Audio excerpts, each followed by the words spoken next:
Thank you to Jacob's Ladder Africa, who is the reason we're all here today, and to the teams from Barnard College and the Columbia Climate School who had the bright idea to get us all together to talk about climate and leadership, green jobs for Africa. My name is Sandra Goldmark. I'm a professor here at Barnard. I teach design and I focus on circular economy. And I'm an associate dean for interdisciplinary engagement at the Columbia Climate School. So I had the great pleasure last year of working with Jacob's Ladder Africa virtually. We collaborated on 3 Zoom sessions with their current cohort of climate ambassadors, some of whom you will hear from tonight. Jacob's Ladder Africa is dedicated to activating 30 million green jobs in Africa by 2033. That's the official story, but I got to see a little bit behind the scenes in this past year, and it was really delightful, and I'm going to share with you a little bit of what I learned about this organization. So Jacob's Ladder runs a series of programs around climate advocacy, training, and entrepreneurship, including their Climate Ambassadors program, which brings together a cohort of experts from a wide range of sectors: finance, agriculture, infrastructure, creative economy. Brings these experts together, and they spend a year together exploring how the green economy can and will change their industries for the better.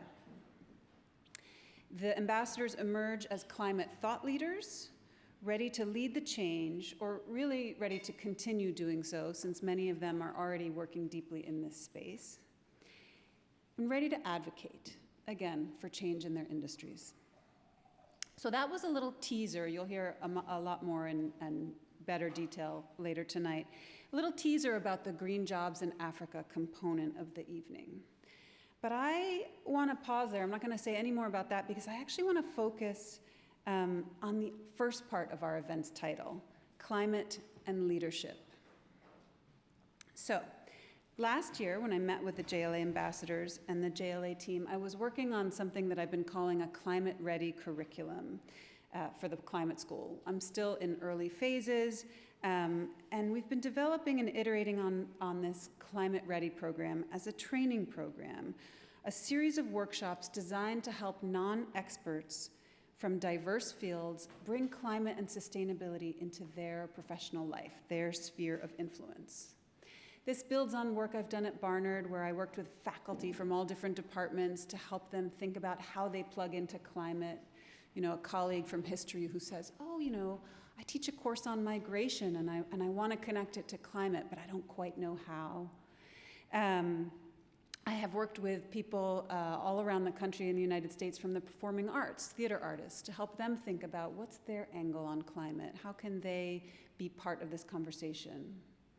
I've even done some work around this climate-ready curriculum with dentists. Maybe not the first climate advocates you ever thought of, but there is a connection in the world of dentistry, public health, oral health, agriculture.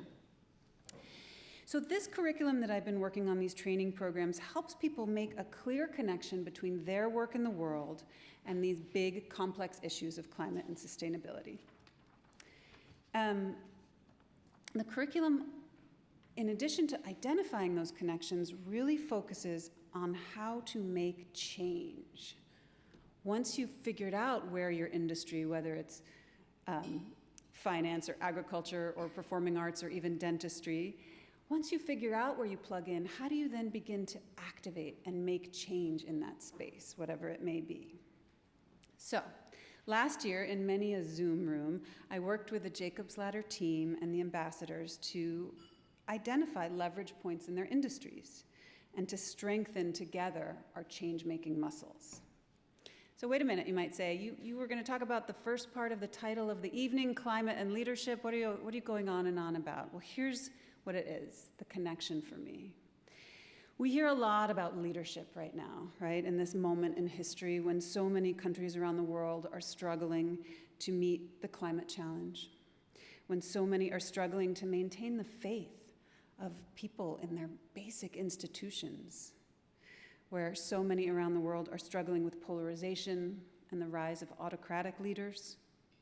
And in the case of this country, right now, struggling to figure out who and what our next leader should be. This struggle around leadership runs deep. So many leaders, especially in the context of the climate crisis, have failed us. Why? We've known about the challenges of climate for so long, but our leaders have failed to bring about the changes that we need to make in our societies to meet this moment. So, if a failure of leadership on climate is tied to the failure to imagine and make change, then what does leadership look like in this moment? One of our panelists tonight, Eva Yatsari, serves on the advisory board for the Athena Center here at Barnard. This is a space dedicated to helping Barnard students very simply become leaders. The Athena website features a quotation I love from Grace Lee Boggs, Barnard class of 35. The quotation is, "The time has come for us to reimagine everything." The failure of leadership we have faced until now in the face of climate change has been a failure of imagination. A failure to see that it is possible to change the way we power our societies, to change our patterns of consumption, and to thrive while doing so. Ambreen Bhatti is a friend of mine. She runs the Athena Center, and we've talked about this a lot over the years. She has really oriented her definition of leadership at Athena around the notion that leaders are changemakers. She says leaders are very simply the people who are willing to lead change, and not necessarily from the top of the organization, but from wherever they are in terms of age, gender, profession, title. I love that notion that Ambreen has set out, that it doesn't matter where you are, what your industry is, or where you sit in it, or how old you are, but that leadership is about making change. And it's why I enjoyed working with Jacob's Ladder Africa so much last year, because Jacob's Ladder Africa, along with their ambassadors, are in fact reimagining everything. The ambassadors are reimagining their roles in the world, from professional to climate advocate. They're reimagining their professional spheres to create new green jobs. And in fact, reimagining the climate crisis itself, reframing it as a massive opportunity for employment, an opportunity for African leadership on green industry and carbon capture, and above all, as an opportunity for young people to imagine and build their lives in a new way. And so, while this is not, maybe we need a third title, for the title to this event, because that commitment to youth is actually really what brought us here all together tonight. Each of these organizations, Jacob's Ladder Africa, Barnard College, and the Columbia Climate School, is an organization dedicated to helping young people become leaders, people who will reimagine everything, and who will lead the change from wherever they live or work. So, speaking of inspiring leadership, let's hear now from Sela Bogonko, the co-founder and CEO of Jacob's Ladder Africa. Along with her co-founders, Bilha Nitarangu and Marceline Obuya, Sela has the audacity, or to use a phrase we love and slightly overuse at Barnard, the boldness to reimagine everything about the way we think about climate change, about how to build green jobs, and how to tap the amazing potential of Africa to lead the global green transition. Sela has held a variety of roles in the public and private sectors that focus on youth empowerment, leadership and governance, education, economic empowerment, innovation, and technology. Prior to Jacob's Ladder Africa, she was Chief of Staff for Kirinyaga County, Chief Operating Officer of AG Group International, Group Operations Coordinator at Linksoft, and Strategy Operations Manager at Melek Group. And now, with Jacob's Ladder Africa, Sela is bringing her expertise, her imagination, and her leadership to the biggest challenge, the biggest opportunity of our time. But first, before she does that, we are very lucky because she has brought herself and her team here to Barnard College and the Columbia Climate School to visit us in New York during Climate Week. So I'm very pleased and honored to invite Sela to come and tell you about her work and Jacob's Ladder. Okay. Hi, everyone. Good evening. I know it's been a long day, but good evening. It's actually a greeting. All right. Sandra, thank you. I wish you warned me, but you were quite kind in your words. It has been an amazing year. And I think today for me, as we were rushing here from another event, and I said hi to a few of the people that I know, and you'll hear from them later, Ifoma and Mugendu. I asked them, so how's been Climate Week for you? This is day 2. And you could see it in their faces, because these are people that have been there, done that. Like, they've been running around from different events over the years. And there's a part of me that resonated with what I saw on their faces. On the one hand, the reason that we still do this, which means the hope that something will actually flip at some point, and that we would go beyond the conversations, the convenings, the declarations, for those of us who are from Africa, and just actually get to action. Our presidents from all over the world are meeting down the streets, or maybe a couple of streets or several streets, and sometimes it feels like it's just that, meetings and convenings, and photo ops for the most part, but immediately after that, you're not sure whether the investment made in terms of even just the travel expenses was worth it, because we hardly see the impact on the ground of the side meetings and the main meetings that are held. And that's what, in part, inspired the Ambassadors Program, the Africa Climate Ambassadors Program, but more specifically, the intersection between climate and leadership. Because I don't know about you guys, but I almost feel like there's a global decline in leadership, and it's declining at a very rapid rate. And if you look at whether it's in issues to do with the war or hunger, anything really, if we know what the problems are, just from a meeting discussing about NDCs and the need to mobilize more financing for Africa to implement its NDCs, and you hear the asks in the room, the reasons, we all know what the problems are. We all know what the issues and the challenges are, but we just don't seem to be moving fast enough in terms of implementation. And so our hope of putting together the Ambassadors Program was to tap into certain kinds of minds that are already strategically positioned to be able to influence the narrative, but also to be able to whisper in the right ears to say, perhaps you need to consider X, Y, Z, and then help them do it. Because some of the ambassadors that we have, we're lucky enough to work with Tutu Fellows who are part of the Africa Leadership Institute. And many of them are advisors to presidents. You know, at the moment, some of them are even ministers in different countries, holding very strategic positions. And the hope that we have, and you will hear some of their work today, the hope that we have is that we'll move and use these levers to be able to move things along. That said, my name is Sela Bogonko. I'm co-founder and CEO Jacob's Ladder Africa, and I am excited about the prospects of what Africa holds when it comes to the green transition, but more specifically when it comes to enabling young people to be able to move in this green transition. We all know the numbers. If you're seated in this room, I'm sure the reason why you are intrigued by the topic is because you're either aware or interested, and therefore may have come across some statistics around, you know, Africa having, you know, the youngest population and only growing younger.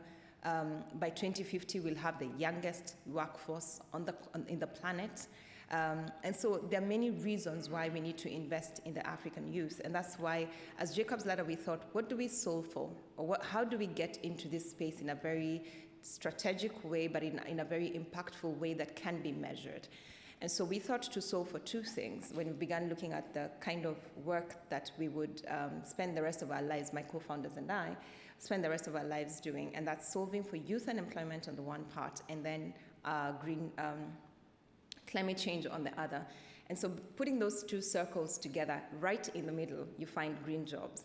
And so we realized that if we can focus on addressing and looking at climate change as an opportunity rather than a threat, we can actually create green jobs and be able to use this as in our view, the silver bullet that will address the issue of youth unemployment, not just in Africa, but across the world. And I like to say that if I spoke about youth unemployment, especially within the context of Africa prior to June, I'd have to maybe throw out some numbers. But given, if you're up to speed with the world news, given the protests that happened in Kenya that began to have ripple effects across the continent, you'd know that it's no longer the kind of thing that we say it's a ticking bomb. This is the part of the movie where the first bomb has already gone off and the countdown is going. And so if we don't do something about it, there'll be no one to tell the story after this. And so as Jacob's Ladder, what we do is we focus on green workforce development. And we do have a theory of change. And I won't take you through that detail. I know we're in a college or university, but I won't go into the technicalities of it. But we believe that if we can focus on skills development for young people and focus on entrepreneurship development, then we'll be actually making progress towards tangible outcomes in terms of the number of jobs that are created, number of entrepreneurs, actual income per household, and all that. And one of the other things that I'll just walk you through, maybe let me just go to that. And we have the reason and the backdrop of why, like I said, these statistics to back why it's important for us, even as we focus on investments in terms of flow of capital into the continent, as we focus on the issue of leadership, it has to be centered, we believe, on the issue of creation of green jobs. I already talked about the numbers, so I won't go into that. But here's where I want to sort of like pause a bit and focus on. As Jacob's Ladder, our mission is to catalyze or activate 30 million jobs in the green economy by 2033. We say catalyze because we understand that we will create some, but we hope that we will also inspire and enable and partner and collaborate enough for us to be able to get to that number. And when people see this number, they think that's a huge number.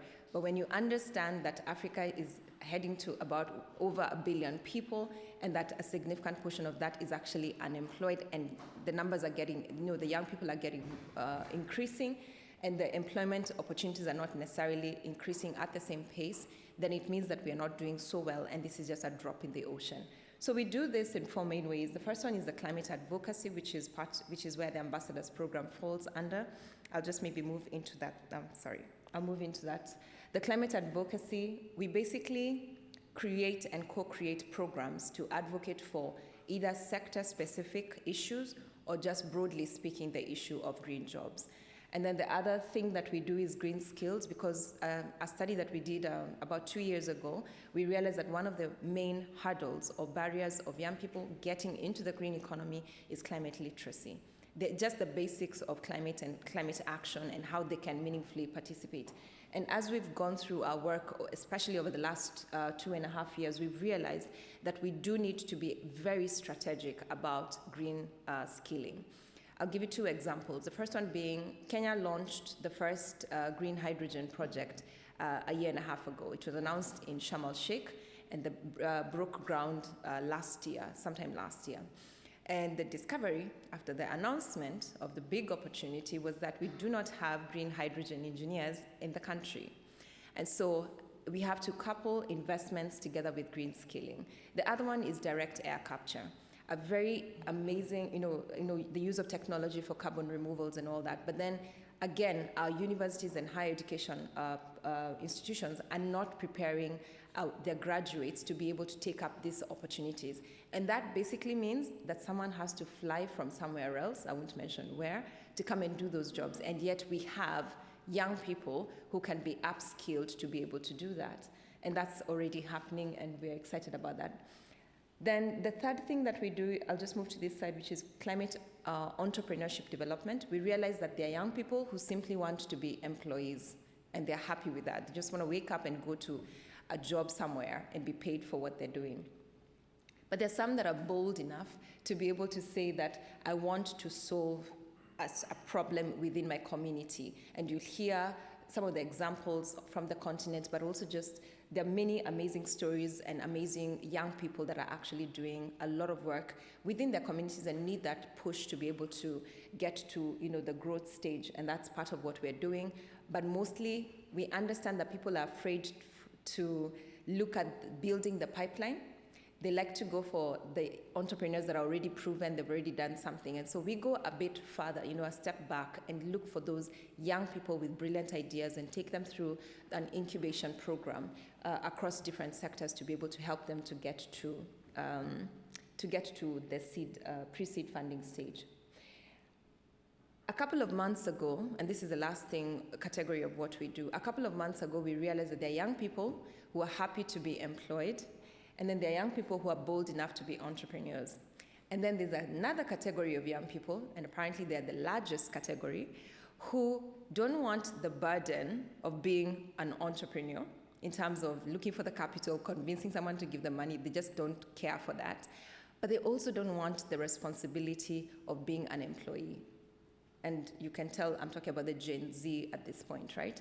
They are sort of like want to be in a certain space of controlling their lives but still being able to earn. And so we realized that there's a certain category that can fit into the intrapreneurship category, which is where, as Africa, we are recipients of a lot of development finance. Governments are the largest spenders, even on development. So how do you roll out projects that enable young people to be part of those projects without necessarily having the burden of being employees or entrepreneurs, but they just plug in across the value chain. And that's part of what we do, work with local governments to design programs that then enable them to participate in nation building. Of course, they earn some form of income and sustainable livelihoods, but then they're able to rather contribute towards the reduction of the youth unemployment on the continent. And that's Jacob's Ladder, and that's what we do. And the more we do this, we realize, especially from the advocacy bit, we realize that we cannot do this without addressing the issue of leadership. Because you'll design amazing programs, you'll implement amazing opportunities, but it just takes a leader that does not see this to come up with some policy that will just basically throw everything that you've done, out the window. And so we thought that we must begin to influence and begin to work alongside certain government officials to help them understand the opportunity that we see in terms of green jobs on the one hand, but also to make sure that as we advocate for green jobs, we are also advocating for leaders that understand that the world is actually moving towards sustainability and that it's in Africa's best interest to align to that, whether from a funding perspective or just from a compliance, or even the fact that we are the most, or rather we're disproportionately affected as a continent, and therefore it is in our interest to spearhead and provide solutions and bring our interests to the table as opposed to sitting at a table that someone else has already defined what the interest is. And that's Jacob's Ladder. And tonight, we have the privilege of partnering with Columbia University. Sandra and her team have been amazing. We're crafting this program around enabling these leaders who are part of the ambassadors program to be able to articulate clearly what the issues are, especially from a leadership perspective. And this has been our first year, amazing work that we've done, but we know that we're building onto this, especially focusing on certain areas which we'll be communicating to you guys later. But the idea is, let's sharpen the focus on leadership, because if we don't do that, then all the work that we're doing, in my view, will be in vain. Thank you very much, and as we say in Kenya, asante sana.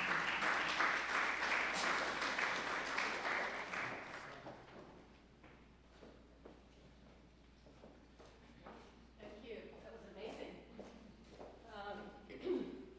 Hi, I'm Jackie Klopp, and I also teach and do research at the Columbia Climate School. It's a great pleasure and honor to be with you tonight.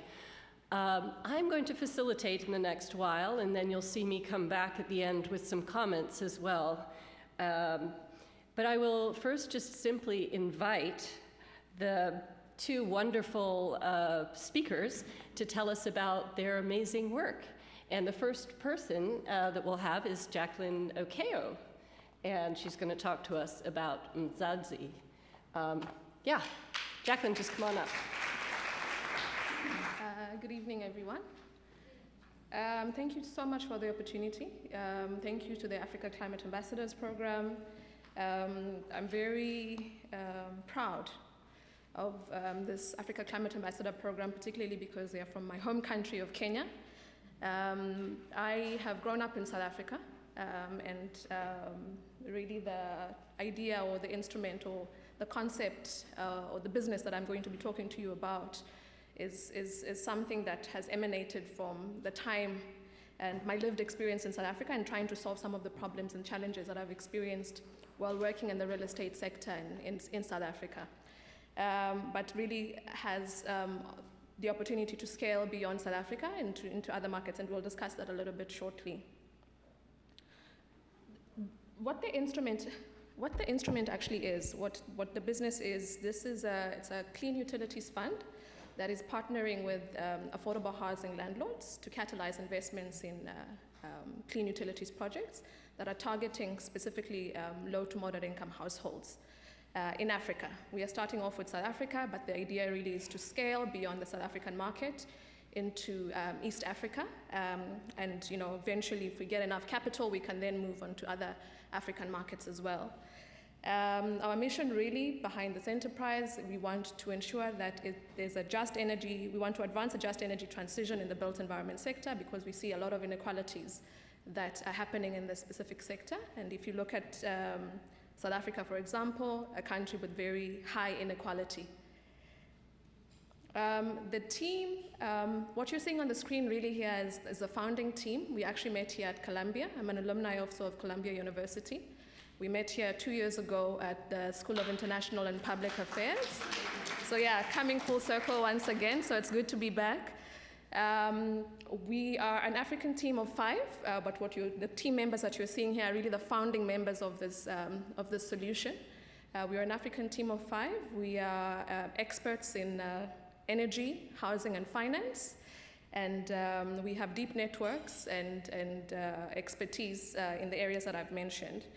So yeah, we've got a combined average of 18 years of work experience across the sectors, and not just working locally in our target market countries, but working globally as well. So we're really wanting to leverage that sort of experience to be able to introduce solutions that are not necessarily just focused on African problems, but can actually even be scaled beyond the continent, these solutions. The main barrier that our business or our fund is really looking to tackle is the surging utility burdens for low to moderate income households, coupled with a lack of clean energy access for low to moderate income households. In a country like South Africa, you have 95% of the households in the country are considered low to moderate income. And when you look at the utility increases in South Africa, utility increases have gone up by 4 to 5%, the inflation rate. So this is a significant burden really for low to moderate income households who are most at risk of being left behind by this clean energy transition. So this is really the problem that we're looking to solve for. Just some key highlights. Before I get into the key highlights, I want to explain briefly how this fund will work. What we are going to be doing is pretty much aggregating capital from a variety of investors. These are DFIs, we'll talk a little bit about that later. DFIs, impact investors, and philanthropy funders. And this capital really will be invested as subordinated debt coupled with a credit enhancement into a portfolio of utility SPVs that will be investing in clean energy services. And in turn, the landlords will sign long-term offtake agreements for the clean energy services. So that's really how the instrument works in a nutshell. I don't have a visual for you here yet because we are still going to launch it formally tomorrow. But once it's up and running, I'll share a link with the Jacobs Ladder Africa team so you can have a look at how this instrument exactly is going to function. But some of the highlights that I just wanted to outline here is we are actually part of the Global Innovation Lab for climate finance. This is a global program that is accelerating innovative instruments that have significant capacity to scale and bring in attract a lot of investments towards climate finance solutions. So we were chosen as the winner of the East and Southern Africa region for 2024 out of 86 startups. And so we are up against 9 other instruments or 9 other companies that really have significant backing from across the globe. And so really it's been a good platform to be able to see, to be able to present ourselves as Africans coming up with an African solution to African problems, because a lot of the solutions that are being designed for African problems are not really from organizations that are Africa-based. So what we have done also is we have secured the first Fast Infra label. This is a sustainability label that is being driven by an organization called the Global Basel Foundation, based in Switzerland. And they pretty much demarcate sustainable infrastructure. They verify sustainable infrastructure. So we secure the first label on the African continent. So very excited about that. I've actually just come from a function where they were discussing this label and the challenges around this label here as part of New York Climate Week. So very excited to see how that label has opportunity to scale more climate finance into the African region. And then finally, we have packaged a proof of concept to start with 2 large affordable housing landlords in South Africa. Together, these 2 affordable housing landlords own and manage about 40,000 housing units. So we've packaged a proof of concept of 1,400 units to start, to be able to demonstrate how this instrument or this solution of ours will be working, and also to give investors confidence that this is really something that can deliver affordable clean energy access to those low to moderate income households, and there's demand for it as well. I mentioned we are looking at South Africa as the first phase and then eventually spreading out into Kenya, but the idea really is to crowd in more capital so we can do the work. And beyond really affordable housing, we want to also target some retail that is servicing low to moderate income communities. This is a pilot I discussed a little bit earlier. I won't go too much into detail because we've discussed it previously, but these are the 3 sites that we'll be kickstarting with. Pretty much introducing solar mini-grid access and clean cooking for these 1,400 households through this fund that we are setting up, that we are launching, and those are the units and where they're located. One of the sites is located in the inner city of Johannesburg. It's an area that also struggles with a lot of de-investment historically. So it'll be great to catalyze economic opportunities for this region. This is the implementation pathway. We are looking to start off with project preparation activities for our proof of concept that I've discussed earlier. Thereafter, we'll look to implement that pilot. That will take us maybe another 2 to 3 quarters to be able to implement the pilot and commission the solar mini-grid, implement the clean cooking initiatives, and finally, we will then launch the fund.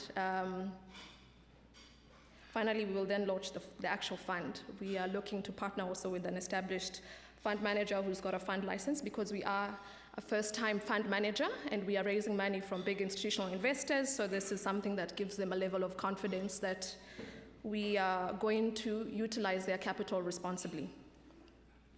This is the amount of money that we are trying to mobilize. We are trying to mobilize $54 million to start, and that will come in the form of philanthropy funding.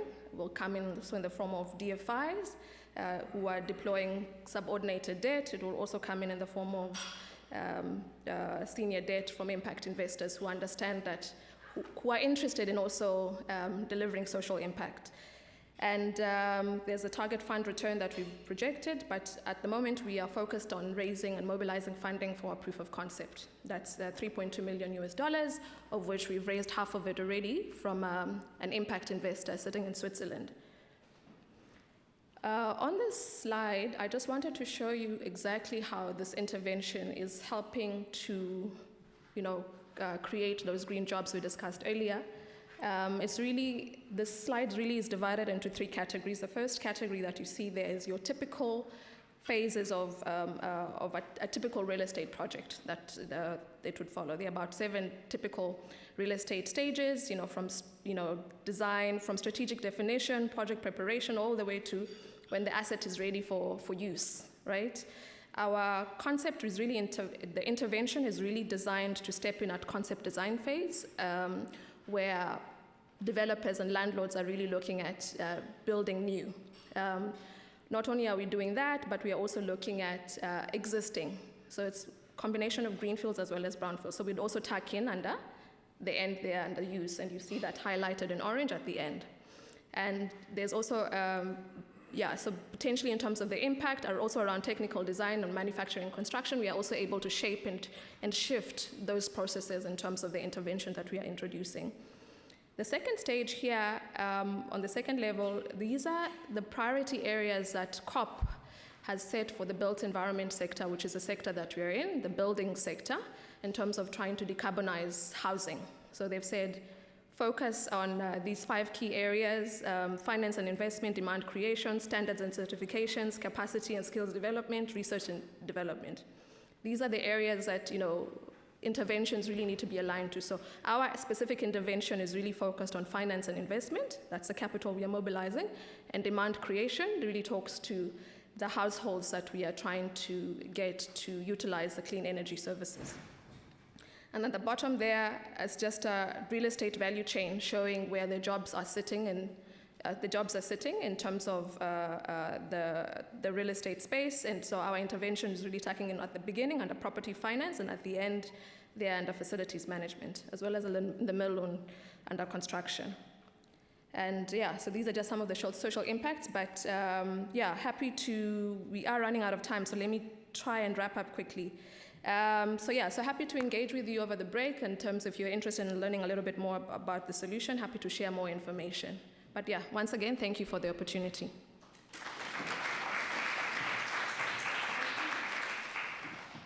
Thank you so much for that exciting presentation. I'm going to invite the next speaker, who is Oluson Onigbinde. Sorry, I'm not as good at Nigerian names, to talk to us about enabling conditions and leadership. Thanks so much, and thanks for the opportunity to be here. And I think Sailor was deliberate about choosing this speaker. I also spent a year here at Columbia University as an Obama scholar. So it feels good to be back in Columbia University after, I think, 4 years ago. And I'm excited, and I really enjoyed Jacqueline's presentation, and which also shows us the best example of what we can do within the continent. And I think what I'm trying to do to you is to bring a bit of data about what is possible with jobs and opportunity in Africa, and also now layer that with what exactly we need to start doing. We know that Africa's population would keep rising. We're very deliberate to understand that if you look at this chart, while Asia is bending backwards a little bit, Africa is on an accelerating scale. And also you see that Europe is flattening out, Latin America, Oceania, and all of that group, none of them is growing up to 2100. If there is a continent that is on the sudden rise in population, that is Africa. And what are we going to do with all of these people? We need to give them jobs.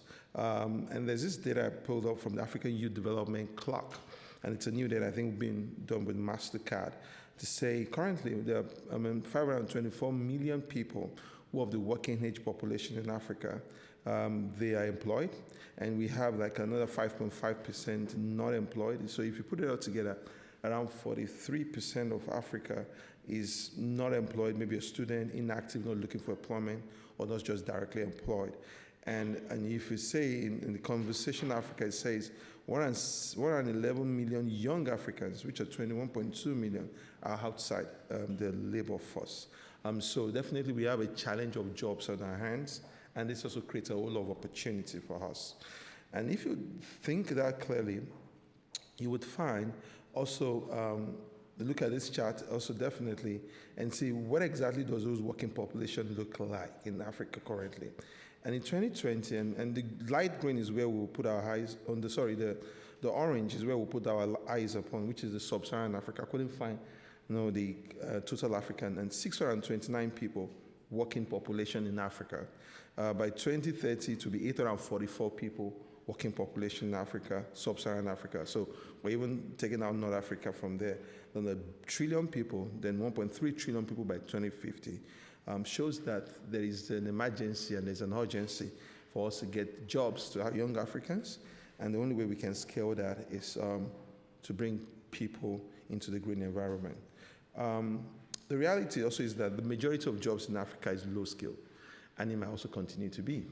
And this is just because education levels are low. Being able to attain those heights are also challenging.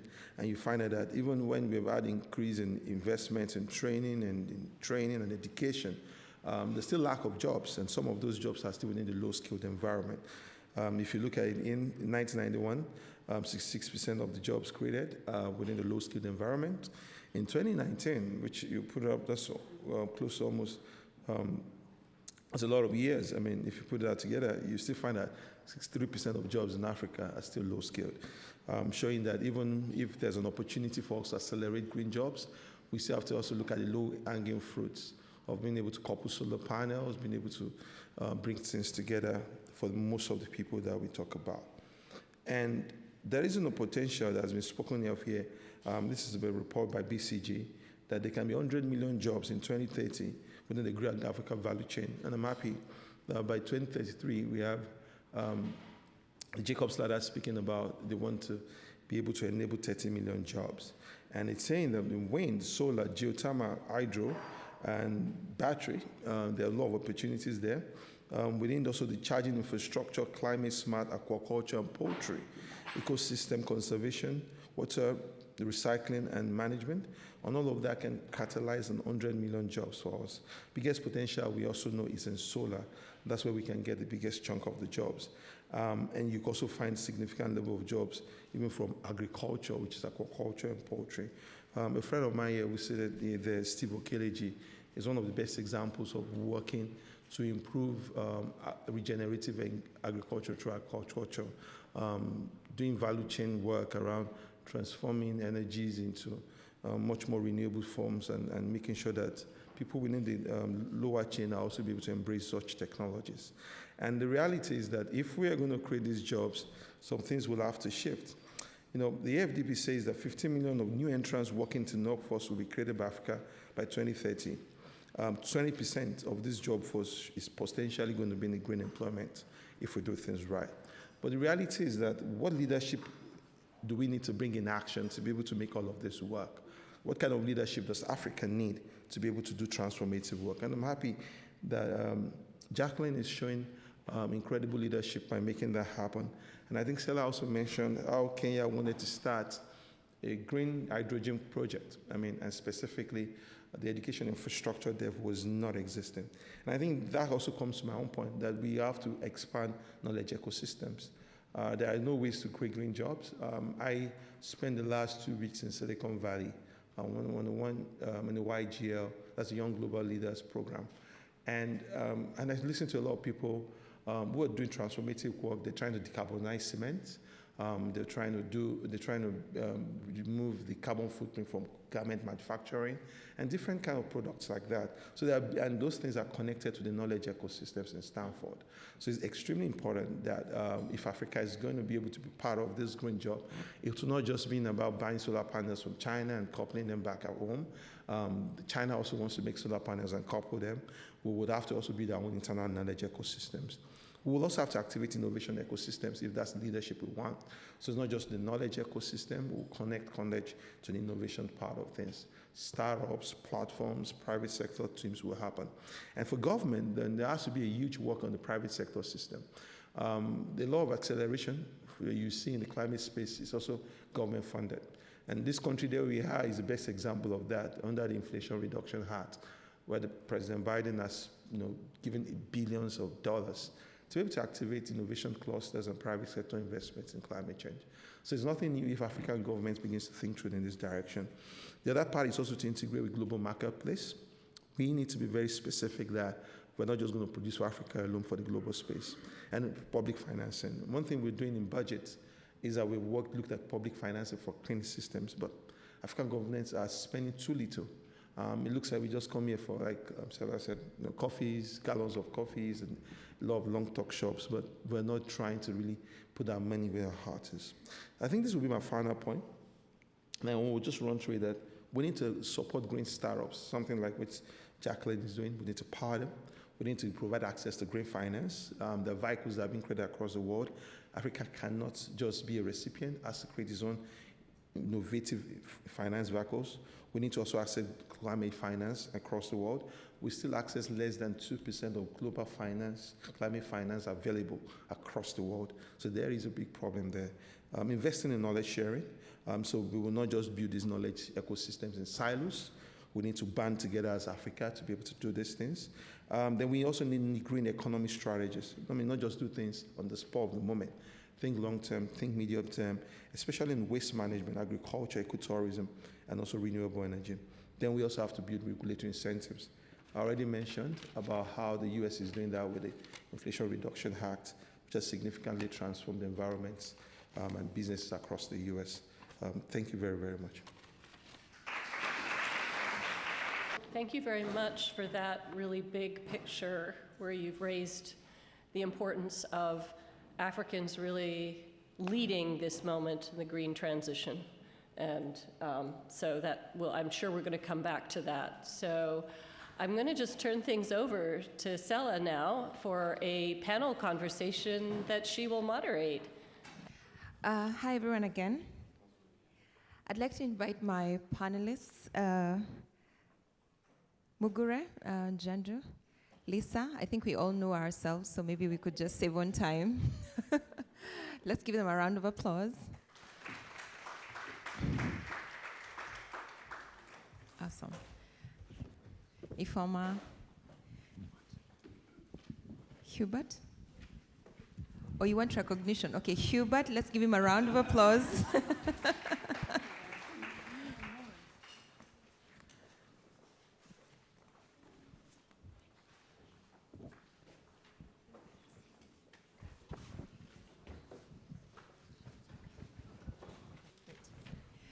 All right, great. We'll try and keep this as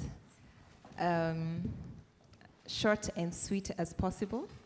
The idea is to get a feel from different parts of the world on the concept of leadership, whether it's an enabler or a facilitator or a hurdle that we need to manage or cross when it comes to the issue of climate or addressing the issue of climate. And this could be from a jobs creation perspective or just in terms of moving things along. And I want to start with, to save on time, we'll introduce ourselves as we are responding. So I want to start with the former, not necessarily in this order, but you were my first choice of starting. Ifoma, you're doing a lot of work in Nigeria as far as creation of green jobs in the energy space and many other areas. Perhaps talk a bit about that and how easy or hard it has been to create those jobs in Africa and specifically in Nigeria. Okay, I have the mic now. Okay, good evening.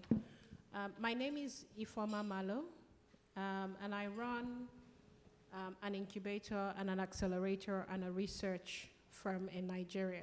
We do work across several other African countries, and I'm very happy to be here. I was going to sit where Hubert is sitting, so, but happy to go first. So, this is an interesting question, because what has happened over the past 5 years is that it's become increasingly hard to do work in Africa.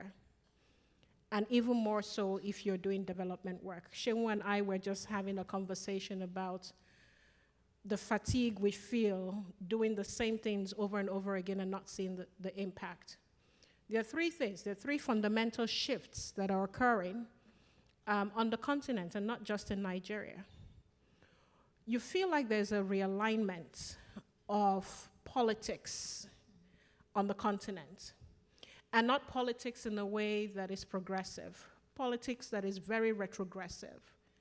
And one of the things that happens when we're talking about population, young people, green growth, green jobs, is that politics plays an important part. And when you have retrogressive politics becoming the norm on the continent, it becomes more and more elusive to be able to actually make these changes.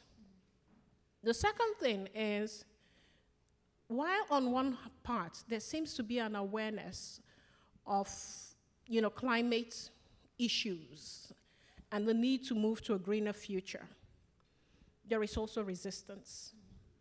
In countries like mine that are oil heavy, we're an oil producing country, at the top level, there are all of the right signals around climate change, moving to greener fuels or greener sources of energy.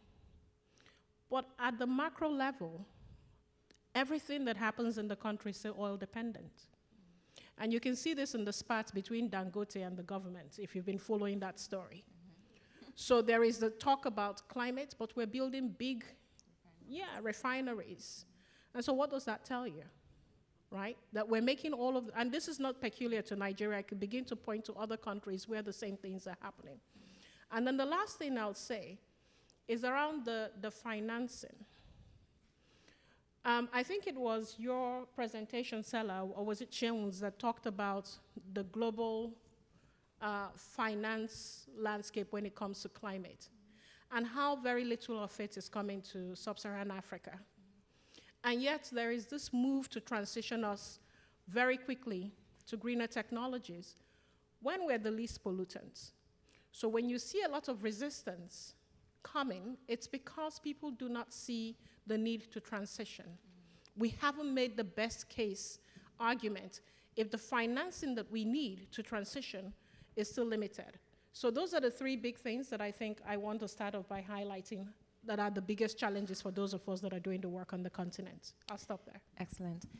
And the reason why we have to be real with ourselves is because we could talk about the problems, the solutions, and all that, but then unless we actually say some things are not the way they seem or how they're written on paper, then we won't actually get to solving the issues. And speaking of finance, I'm just going to skip all the way to Hubert, because we've just come from an event where he was part of the organizing team, and they focus on NDC implementation. And the whole conversation was about mobilizing capital, to the continent. I'm not going to ask you the usual question. I'm actually going to ask you, what's from a leadership perspective, how do our leaders contribute to the flow of capital to the continent, or contribute to the lack of flow of capital to the continent?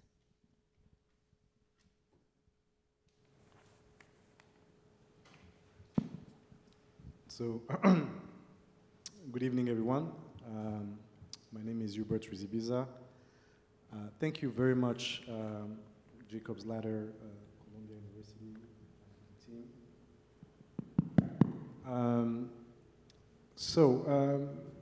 Thank you again for the question. First of all, one thing everyone knows is that mobilizing resources is a global issue. I mean, it's not just a matter of what they like to call the global south, or the part of the world that we are coming from. I think we all trying to mobilize resources. We're all fighting for more resources, managing the little resources that we have, and the best or the most efficient way, so that we can avoid mismanagement of resources. Maybe 2 points that we need to have in terms of perspective. You're right. The meeting we were before was about the NDCs. I mean, I'm sure you all know about the national determined contribution that each countries have to, put in place in terms of plans for adaptation and mitigation. So overall, in Africa, we have to mobilize close to $3 trillion by the year 2030. When you think about Africa plus Middle East, MENA, it's about 15 trillion. So just for you to understand, public development banks or multilateral development banks all together have an asset, a balance sheet of not more than $6 trillion, all combined. So from the World Bank to the African development banks to Asian development banks. And why am I mentioning those development banks is because in our understanding as African or people from the global south, or we always used Bretton Woods institutions as a way to accelerate our path for development, or at least reducing, the gaps or the lateness that we incur over time.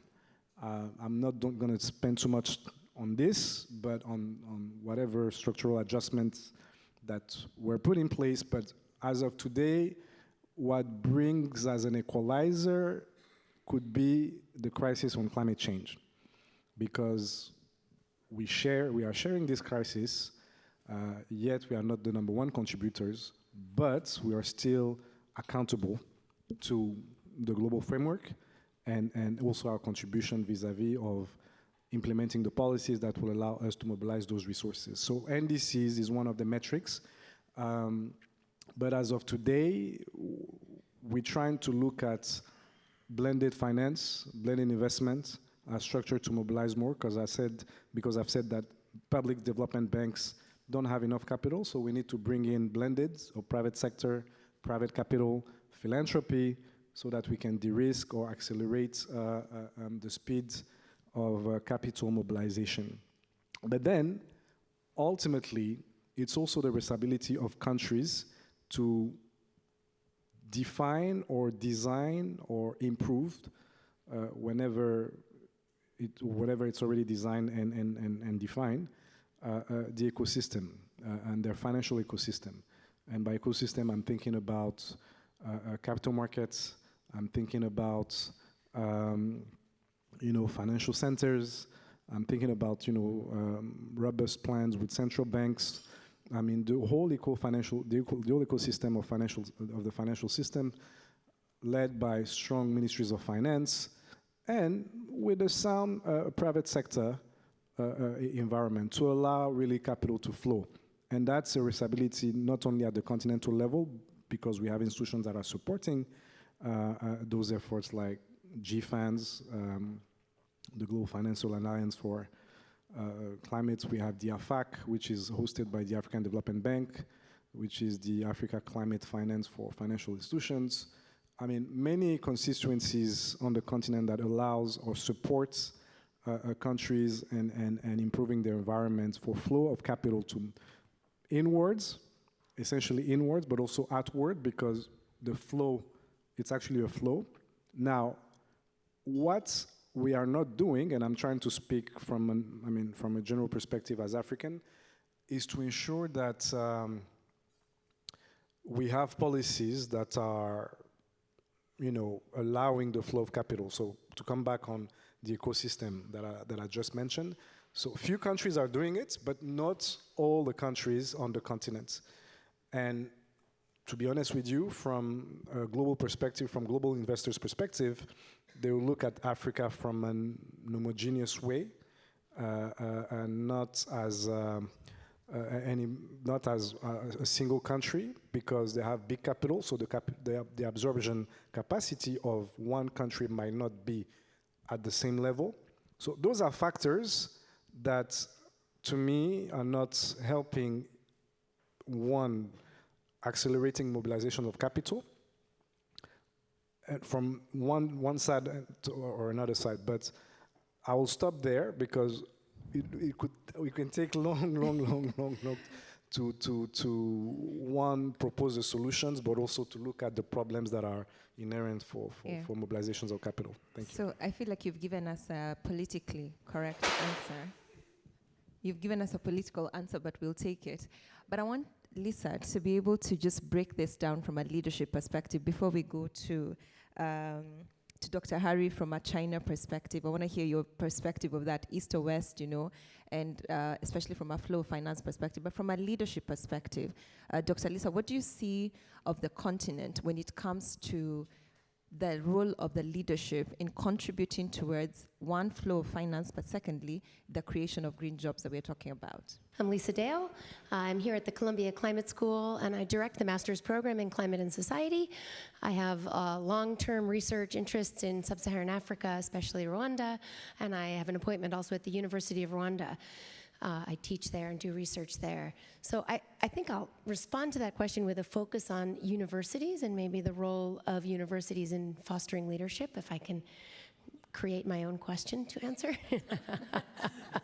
It's a great panelist trick. So I think when it comes to leadership, it's really essential in this problem area. And I wanted to talk a little bit about some of the barriers that I see universities across Africa facing as they try to build leaders toward these green jobs. And I'm a political scientist, I'm a social scientist, so I'm gonna make a pitch for an interdisciplinary field of knowledge as necessary for real leadership in climate and the climate space. We've been hearing a lot about finance, we've been hearing a lot about engineering jobs and green jobs that are quite technical, but I'd like to make a case for the understanding of the climate challenge as being really foundationally interdisciplinary, and that we need to grow leadership in this interdisciplinary way. I'll tell you a brief story. When I was in Rwanda, I have an appointment at the University of Rwanda, and I was invited to come speak to the, whatever they are, maybe the executive team or the leadership team at the university. And I went in to talk to them, and what they wanted to talk about was how to grow their leadership coursework in climate change, how to better integrate coursework in both sustainable development and climate change into the University of Rwanda, which, if you don't know, is a huge national university with 7 campuses around the country.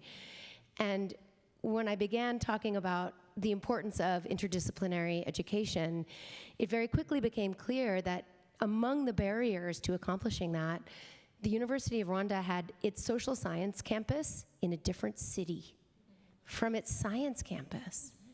They're hours and hours apart. And it really hit me that some of these barriers, it's not just about creatively co-teaching a course or integrating better content so that it's more well-rounded. The structural barriers are deep, they're historic. There's all kinds of reasons why the campuses were set up that way. But the students and the faculty who have expertise in the technical sciences are in one city on one campus, and the students and the faculty with expertise in social systems and cultural change are in another city at another campus. And so from this experience, I came away thinking that one of the challenges toward leadership is to bridge that very real geographic and disciplinary divide. I think that's really important. It's important here at Columbia. It's important at every university in the world. But I think it's been especially entrenched in some schools in Africa. And so maybe I'll leave it there for now. Awesome, fantastic. Thank you. And that piggybacks on what I think Sandra mentioned earlier, that leadership is not just necessarily the politicians, it actually cuts across. Everyone in this room is a leader, and the role that you play contributes to or takes away from the progress that needs to be made. That said, I have a political heart, so I'll still go back to politics and the role of those that hold those offices and the people down the road right now that are signing agreements on our behalf and how those contribute to us or affect us. So, Dr. Harry, you do a lot of work on the China-Africa context, and obviously, there's been quite a bit of push and pull between the East and the West. What do you see as the opportunity that Africa has in the midst of this relationship in terms of East or West? Yeah. Well, thank you so much, Stella, and thank you so much for inviting me to be here on the panel this evening. I think the China piece of this is very, very important from an African standpoint, and there's really going to be 2 main reasons that I briefly want to flesh out as to why this is so important, but also arguably why this is so challenging.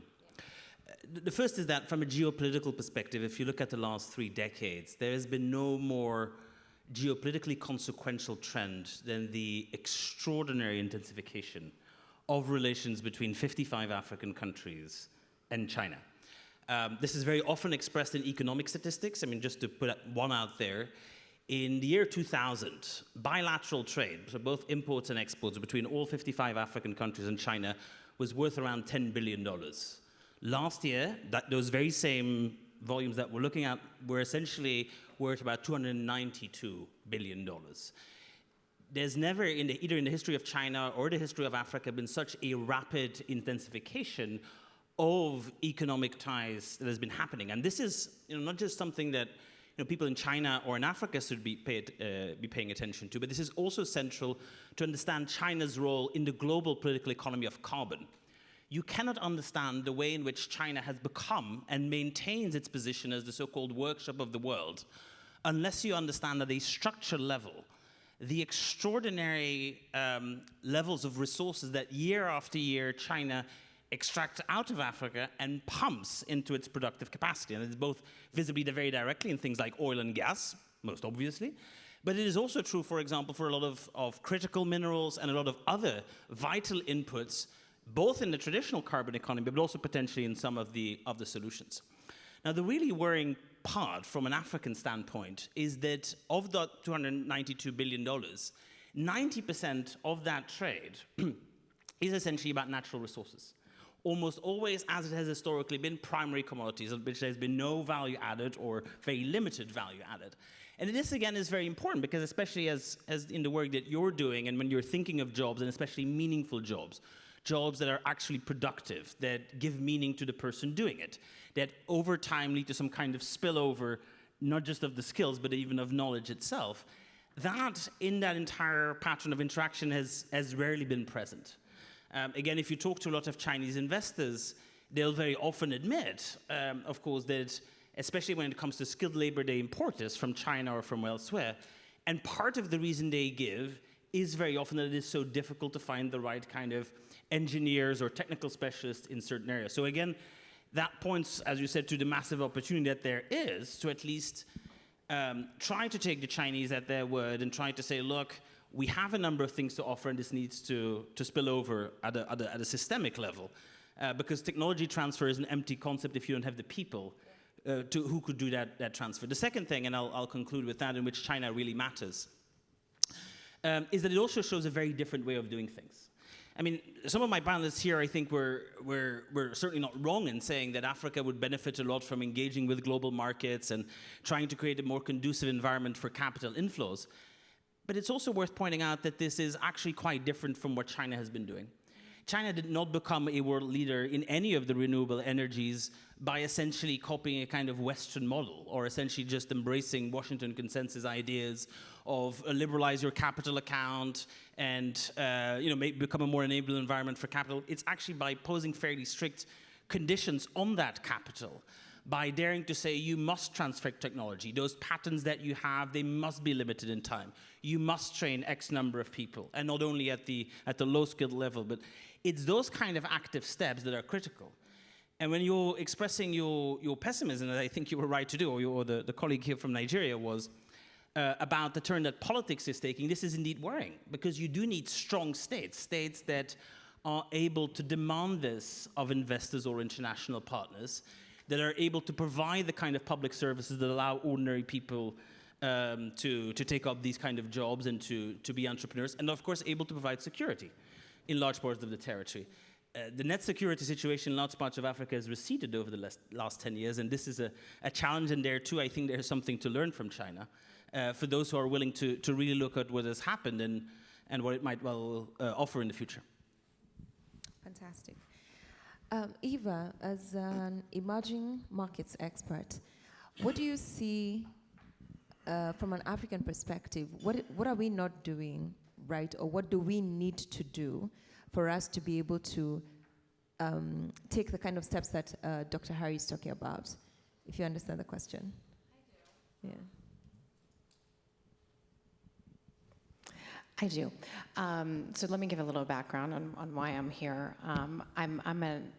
I invest in two of the top emerging markets, India and Africa.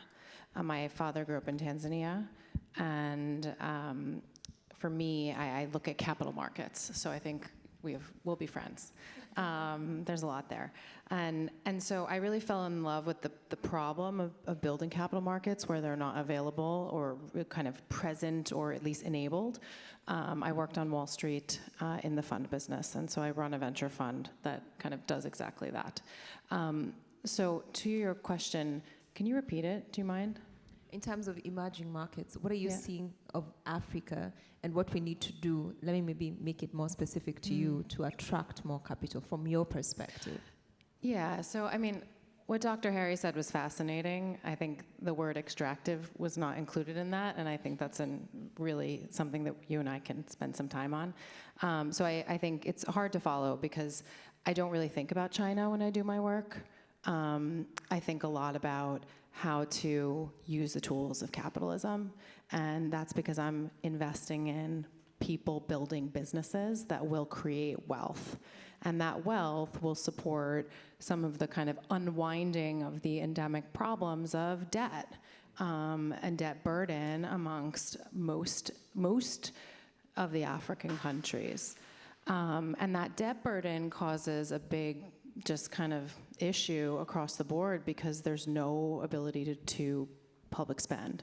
And there's no ability to even incentivize green jobs. So for example, we invest as a venture capital fund in healthcare, we invest in financial services, and we invest in climate. And for us, climate is mobility and agriculture.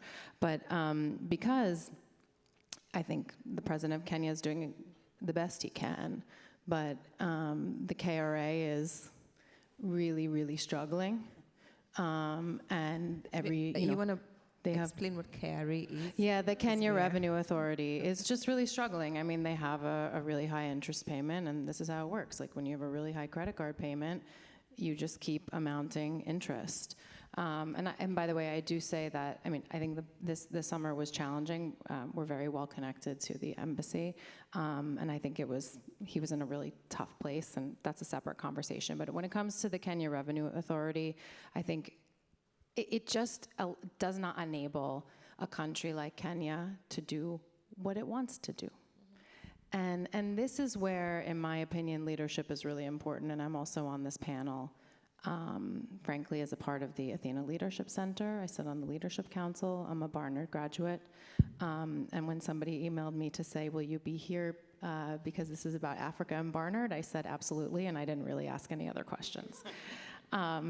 But I think this is where leadership really matters, and leadership matters because there's a different way of doing business. That different way of doing business is not putting in place a tax bill like President Ruto did. The Kenyans in the room are really resonating with you right now. Yeah, I know. And it's thinking a little bit differently about how we can be conscious leaders. And so for me, this concept of conscious leadership is thinking about all stakeholders. It's caring about building systems. It's thinking about not only shareholders, this is not shareholder primacy, this is stakeholder capitalism. And those are leaders that we invest in at our venture fund. So all I can say, because I would never tell Africa what to do. I mean, yes, on both sides of my family, we have family in Kenya, and then my father has roots in Tanzania. So I don't have the passport, but I consider myself African in one way or another. But I can't tell Africa what to do. But what I can say is the playbook that I believe will create capital markets is be the destination for commercial capital that vets really important opportunities and businesses that grow and scale and exit and create wealth, and support a piece of an ecosystem that needs to be healed. Awesome. Thank you. Mugure, you are from Kenya, and you're doing a lot of work in the built environment. And so from a private sector perspective, what do you see as the opportunity in terms of how we can create more jobs, specifically in the context of the sector that you work in? Sure. Thank you so much, Stella. Yeah, a lot of the things you're saying were resonating with me. Maybe I'd like to start with the opportunity.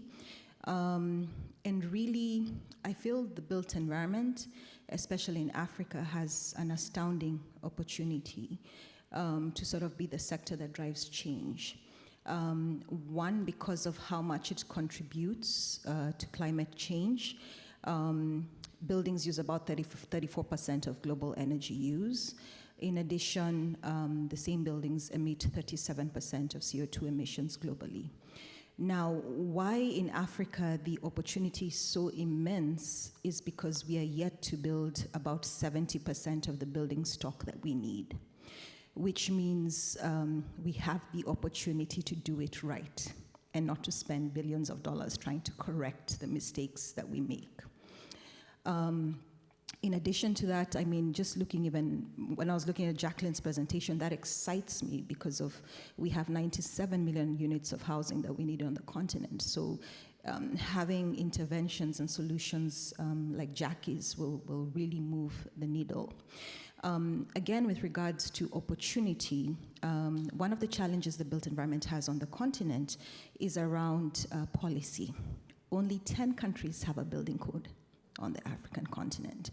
And out of those 10 countries, only 6 have really sort of reviewed their codes in recent years. And by recent years, I mean 10 years. Now, how much has changed in those 10 years in terms of the climate that we're addressing? So we're faced as a continent with addressing climate change and having to design buildings that will be future-proof for a changing climate, as well as to meet the building stock, and we don't have the supportive policies in place.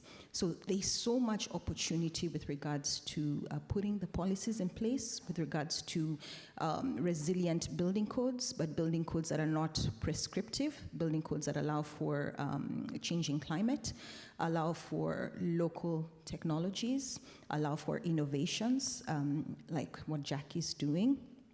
In addition, what we do find, I come from sort of a private sector background. I'm an architect and urban planner, and then have been in leadership in the built environment, both in Kenya as well as the East African region, and also now at the international level.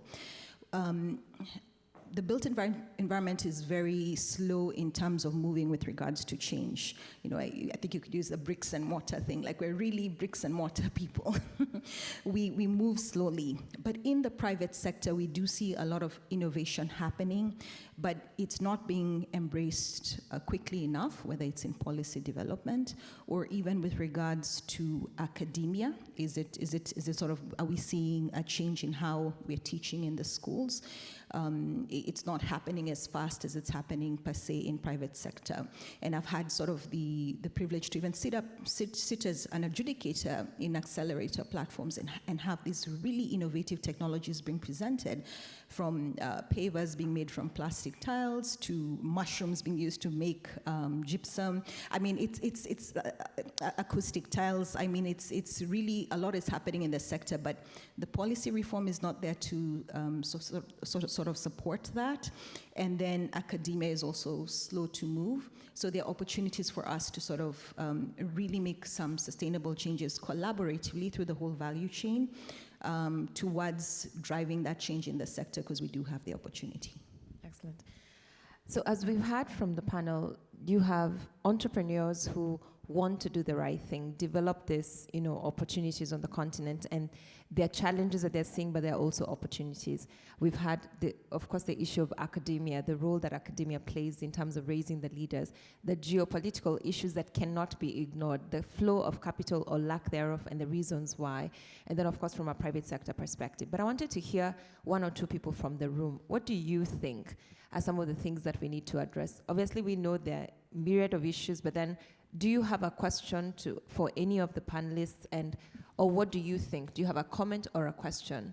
If there's anyone in the room, there are 2 questions right there. We'll take those. There are 3 actually. Great. There are 4. Okay. 5. Right. We'll pause there. Those are 6, but we'll pause there. We'll take the first 3. We have the gentleman there, then the lady at this table. Many thanks for the Jacob Leather and Columbia Climate School. Actually, I received your invitation. I apologized at first, but I found myself compelled to come to New York to attend the Geothermal House event today. And from there, I headed here for 2 reasons. I'm originally from Sudan. I'm resident in Doha, Qatar. The role of the leadership is either ways. Sometimes it is constructive, sometimes it's so destructive. Because what you see today in Sudan is giving a good example of the destruction of the leadership. After the revolution, we were expecting a very stable, liberal, and democratic government. Unfortunately, we ended up having hundreds of thousands of troops fighting instead of using our wells for the development. And I don't know the coincidence happened why. I attended the geothermal, which is renewable, the most renewable, 24/7 out of all renewable energy in Rwanda in 2017. That time I commented in Africa, we have limited resources as we see, although the continent is very rich. But instead of developing these resources, we are fighting among each other. Finally, we end up killing ourselves and losing our wells. So that is unfair game. So I found that it's very important to give the comment to you, and I really found that this theme is of high importance to Africa in general and to the world, actually. Thank you. Excellent. Thank you very much. Last week, and we'll just move on to the next person.